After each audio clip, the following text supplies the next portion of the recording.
Lumarga ng mabilis, ligtas at diretsong biyahe ng Genesis point-to-point bus services mula po sa Clark hanggang Metro Manila.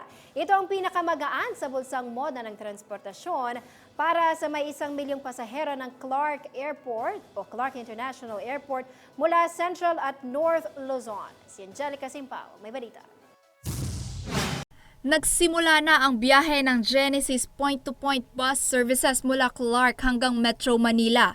Binuksan na ang ruta ng Clark to Ninoy Aquino International Airport Terminal 3 at Clark to Trinoma to North EDSA para sa may 1 milyong pasaherong umaalis at lumalapag sa Clark Airport. Mabilis dahil kada 15 minuto ang biyahe ng Genesis bus. Tuloy-tuloy ang biyahe mula alas 4 ng umaga hanggang alas 9 ng gabi. At dahil sa magaganda at bagong bus ng Genesis, komportable at kahit pasalubong na bagahe mo sa pamilya, kasyang-kasya sa 45-seater bus.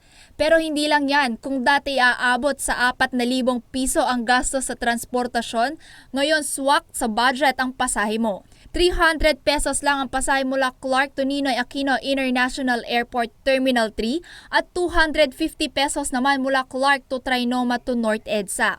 Wala ring problema sa seguridad mo at ng iyong mga dalang bagahe dahil sa mahigpit na seguridad ng mga bus terminal sa loob mismo ng Clark International Airport. High-tech ang mga bus ng Genesis na loaded pa ng CCTV, GPS tracker, Wi-Fi at charging station sa mga mobile gadgets ng mga pasahero. Ang Genesis point-to-point bus service ay kasabay ng patuloy na pagsasaayos ng infrastruktura, serbisyo at mga pasilidad sa umuunlad at nagiging popular na Clark International Airport. Clark is not too far. In fact, we all know that we can get to Manila faster than they can get out of there just to get here to Clark.